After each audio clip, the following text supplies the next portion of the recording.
ఇండియాలోనే #1 varicose veins hospital Avis vascular centre. నమస్కారం గురుగారు. శ్రీమాత్రే నమః.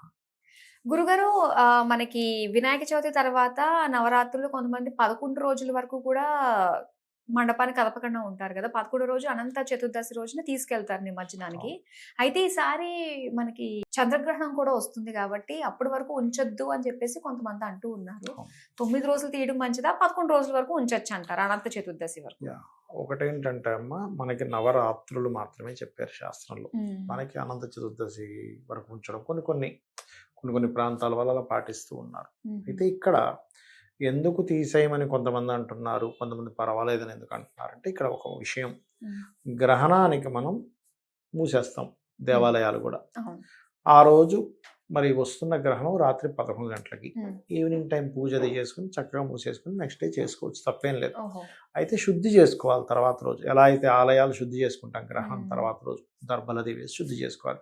శుద్ధి చేసుకోకుండా ఉంచితే దోషం కాబట్టి శుద్ధి చేసుకోవాలనే భావనతో చెప్తున్నారు ఒకటి. ఇంకోటి ఏంటంటే, మన ఇళ్లలో పెట్టుకునేటువంటి గణపతులు కూడా చాలా మంది తెలియక డేస్ లెక్కేస్తారు. మనం చెప్పినా సరే వినే స్థితిలో లేరు జనాలందరికీ. డేస్ అలవాటు అయిపోయాయి. 1 డే పెట్టుకున్నాం, 3 డే పెట్టుకున్నాం, అదే రోజు సాయంత్రం తీసేస్తారు. కానీ రాత్రులు లెక్క. గణపతి నవరాత్రులు అంటారు, నవపగళ్ళు అన్నం. కాబట్టి నైట్స్ పెట్టుకోవాలి. అంటే ఒక రాత్రి, ఉదాహరణకి బుధవారం నాడు మనకి వినాయక చవితి, గురువారం నాడు తీయాలి 1 డే అనుకుంటే. మొత్తం 1 నైట్ ఉండాలి. ఇప్పుడు మనం ఏదైనా ఆలయానికి వెళ్ళామనుకోండి, క్షేత్రానికి వెళ్ళాం, ఒక రాత్రి అక్కడ నిద్ర చేయండి అంటాం. అంటే పగలెళ్ళి వచ్చేయండి అని చెప్పరు. అంటే రాత్రికి దేవతకి, దేవత అనుగ్రహానికి సంబంధం ఉంది. అర్థమైందమ్మా? కాబట్టి నైట్స్ ఉండాలి. 9 నైట్స్ సరిపోతుంది. నవరాత్రులు అన్నారు కాబట్టి సరిపోతుంది. లేదు, కొన్ని ప్రాంతాల వాళ్ళకు ఉండేటువంటి ఆచారాలు బట్టి 11 డేస్ మీరు అన్నట్టుగా అలా చేసుకుంటే చేసుకోవచ్చు, తప్పేం కాదు. కానీ ఇక్కడ ఏంటంటే మనం అర్థం చేసుకోవాల్సింది, ఇక్కడ ఎంతసేపు నిరాత్రులు పెట్టాలా, ఈ గ్రహణం వస్తుంది కదా, వీటన్నిటికంటే కూడా నవరాత్రుల్ని గణపతిని ఎలా కొలవాలి అనే భావన ఎక్కువ ఉండాలి మనకి. గణపతి వేదమంత్రం నుంచి వచ్చినటువంటి, వేదాల్లో అంటే ముఖ్యంగా ఓంకార స్వరూపంగా చెప్తూ ఉంటారు. ఈ యొక్క కలియుగంలో చండి, వినాయక వీళ్ళిద్దరూ కూడా త్వరగా అనుగ్రహాన్ని ఇచ్చేటువంటి దేవతా స్వరూపాలు.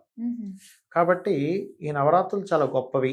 కేతు సంబంధించిన దోషం ఉన్న వాళ్ళకి మరింత బాగా పనిచేస్తుంది అనే భావన. అంటే కేతు సంబంధం అంటే ఏమి లేదు, అక్కడ ఆటంకాలు ఎక్కువగా ఉన్నాయి. దేనికి? ఆయన ఆటంకాలు తొలగించడానికి, విఘ్నాధిపతి కాబట్టి విఘ్నములు తొలగించడానికి, ఏదైతే ఈ ఆటంకాలు అవుతాయో అవన్నీ తొలగిపోవడానికి కారకుడు అవుతాడు. కాబట్టి ఈ కారకుడిని నేను పట్టుకోవాలి గట్టిగా. ఆయన స్వరూపంలోనే చాలా అర్థం ఉందమ్మా. 2 పెద్ద చెవులు. అంటే నువ్వు ఫస్ట్ లిజన్, విను. నీ జ్ఞానానికి అధిపతి ఆయన. తుష్టి, పుష్టి, సిద్ధి, బుద్ధి. నీకు సిద్ధి బుద్ధి ఆయన ఇదిగా చెప్తూ ఉంటారు. అంటే పెద్ద చెవులు ఎందుకు అంటే, వెనక్కి పెద్ద చెవులు ఉంటాయి కామన్గా కూడా. నువ్వు ఫస్ట్ వినాలి. నీకు చాలా ప్రాబ్లమ్స్ వినడం ద్వారా క్లియర్ అవుతాయి. అసలు ఫస్ట్ అవతల వాళ్ళని ఏంటో వింటే నీకు ప్రాబ్లం క్లియర్ అయిపోతుంది. వినం ఫస్ట్ మనం, అదొకటి. ఇంకోటి ఏంటంటే, మీరు చూడండి, అంత పెద్ద వినాయకుడికి చిన్న మూషికం ఏమిటి? ఎలక వాహనం ఏమిటి అంటే, ఎలక ఎలాంటిది ఉంటుంది? ఎలకని వదిలేసాం అనుకోండి, ఇంట్లో ఏం చేస్తుంది? అటు ఇటు తిరిగి అది కొరుకుతుంది, ఇది కొరుకుతుంది, అంతా పిచ్చి పిచ్చిగా చేస్తూ ఉంటుంది. అంటే మనలో కూడా ఒక తత్వం ఉంటుంది, అన్ని చిందరవందర చేసే తత్వం. ఎందుకు అలా వస్తుంది? ఎవరికైనా చిందరవందర చేసే తత్వం అంటే, వాళ్ళల్లో ఒక స్థిరత్వం లేకపోవడం వల్ల. ఇప్పుడు చైల్డిష్ మెంటాలిటీ ఉందనుకోండి, వాళ్ళని ఏదో ఇంటికి వెళ్ళామనుకోండి, అక్కడ అలా ఏదో ముట్టుకుంటాడు, ఇలా ముట్టుకొని ఇలా చూస్తాడు, ఇక్కడ పెట్టేస్తాడు, అది చేస్తాడు. అరే ముట్టుకోకూడదు ఎవరైనా ఇంటికి వెళ్తే అని చెప్తూ ఉంటాడు. మనకి అర్థం కాదు పిల్లలకి. కానీ కొంచెం చైల్డిష్ మెంటాలిటీ లేనప్పుడు కొంచెం డిగ్నిఫైడ్గా ఫీల్ అవుతుంటాడు. ఎందుకు అలా అవుతుంది అంటే, వాళ్ళకి కేతువు అనుగ్రహం సరిగ్గా లేదనుకోండి, వాళ్ళలో స్థిరత్వం ఉండదు. మనలో స్టెబిలిటీ రావాలంటే మూలాధార చక్రం స్ట్రాంగ్గా ఉండాలి. మూలాధార చక్రానికి అధిష్టాన దేవత గణపతి. కేతుగ్రహ సంబంధించినవి పాజిటివ్గా రావాలంటే గణపతి అనుగ్రహం ఉండాలి. ఎప్పుడైతే మనలో స్థిరత్వం వచ్చిందో, మనలో ఉన్నటువంటి ఆ మూసికం ఏదైతే ఉందో అలాంటి తత్వం మనకు తగ్గిపోతుంది. అంటే ఆయన దాని మీద రైడ్ చేస్తున్నాడు. అంటే ఆయన వాహనం ఏం చేశాడు? ఇలాంటి చంచల తత్వాన్ని అదుపులో పెట్టుకొని దాని మీద రైడ్ చేస్తున్నటువంటి గణపతి. అందుకని గణపతిని మనం పూజిస్తే ఆ మనలో ఉన్నటువంటి ఆ తత్వం అదుపులోకి వస్తుంది, మనలో కాన్ఫిడెన్స్ లెవెల్స్ పెరుగుతాయి, మనకి తుష్టి పుష్టి సిద్ధి బుద్ధి మనకు వరిస్తాయి అనే తత్వాన్ని మనం ముందుగా అర్థం చేసుకోవాలి. అది ఇక గ్రహణం అంటారా, శుద్ధి చేసుకునే వాళ్ళు పెట్టుకోవచ్చు, లేదు శుద్ధి చేసుకోలేవన్నీ అవన్నీ మనకి తెలుసో తెలీదు, నవరాత్రులు ఎలాగా ఉన్నాయి కదా అని రాత్రులు లెక్క పెట్టుకొని నిమజ్జనం చేయాలి. ఇంట్లో వాళ్ళైనా బయట పెట్టినటువంటి ఇవైనా సరే. అయితే మనకి సోషల్ మీడియాలో కొంచెం అవేర్నెస్ పెరగడం వల్ల ఏమో ఇప్పుడు ఈ సినిమా పాటలు పెట్టడం ఇట్లాంటివి తగ్గిపోయాయి చాలా మటుకు.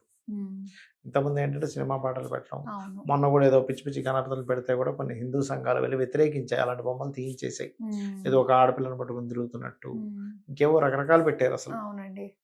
అలాంటివన్నీ కూడా తీయించేశారు లక్కీగా ఈసారి.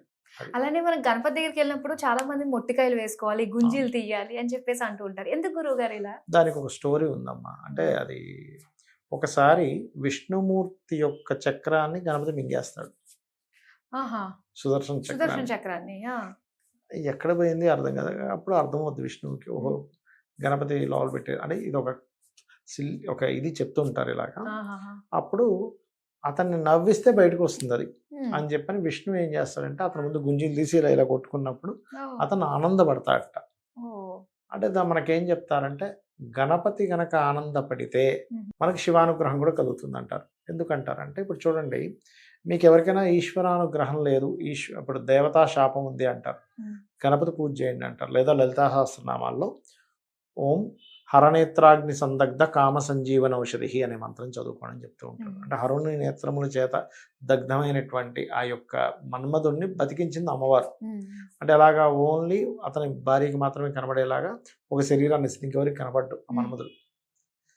అలా ఎలా అయితే ఒక్కోసారి ఆ యొక్క ఈశ్వరుడి కోపం వస్తుంది, అప్పుడు గణపతిని తలుచుకుంటే ఏమవుతుందట, గణపతిని చూడంగానే అతనికి నవ్వు వస్తుందట, ఆ కోపం పోతుందట.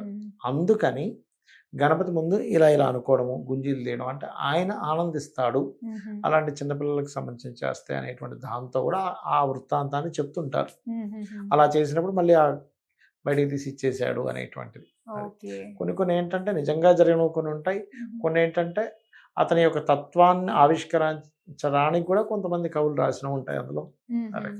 అసలు మామూలుగానే గుంజీలు తీయడం వల్ల కూడా ఒక సైంటిఫిక్ ఉంటుందమ్మా. ఎలాంటి ఇప్పుడు పిల్లలకి ఇదేంటంటే అమ్మా మెయిన్ గా దారిద్ర స్థానం అంటారు చెవుల్ని. మీరు ఆస్ట్రాలజీలో కనుక చూస్తే చెవులు దారిద్ర స్థానం.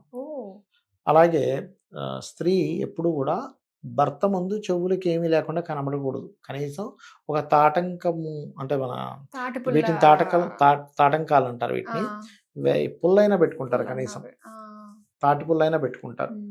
అయితే ఎందుకు పెట్టుకోవాలి అంటే ఈ మూడో స్థానం భర్త స్థానానికి భాగ్యస్థానం అవుతుంది, అందుకని మంచి మంచి రింగ్ పెట్టుకుంటారు, ఇయర్ రింగ్స్ లాంటివి. అయితే చిన్నపిల్లలకి ఇలా ఎప్పుడైతే చేస్తారో ఈ చెవులకు బుధుడు కారకుడు, బుధుడు విద్యకు కారకుడు. విద్యా సంబంధించిన దోషాలు ఉన్నప్పుడు మన పాతకాలంలో స్కూల్స్లో గుంజీలు తీయించేవారు. గుంజీలు తీయించడం వల్ల ఏమవుతుంది వాళ్ళకి అంటే ఈ బుధ సంబంధించిన దోషం ఏదైనా ఉంటే పోతుంది ఒకటి.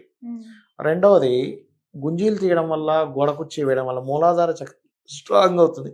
మూలాధార చక్రం ఎప్పుడైతే స్ట్రాంగ్ అయిందో వాళ్ళు చోట కుదురుగా కూర్చుంటారు చదువుకునేటప్పుడు, లేకపోతే ఒక పేజీ చదివి అటేటో దిక్కులు చూసి మళ్ళీ వెళ్ళిపోతుంటారు. అలా కుదురుగా కూర్చునే లక్షణం వస్తుందని, మూలాధార చక్రం ఇంప్రూవ్ అవుతుందని గుంజీలు తీయడం కానివ్వండి, చెవులు పట్టుకోవడం కానివ్వండి, బుధుడు యాక్టివ్ అవుతాడని గోడ కుర్చీ వేయడం కానీ చేయించేవారు. ప్రతి దాంట్లోనే ఒక పరమార్థం దాగి ఉంటుంది కదండి. ఉంటుందండి. చాలా చక్కగా మాకు తెలియజేసినందుకు ధన్యవాదాలు. శ్రీమాత్రే నమః.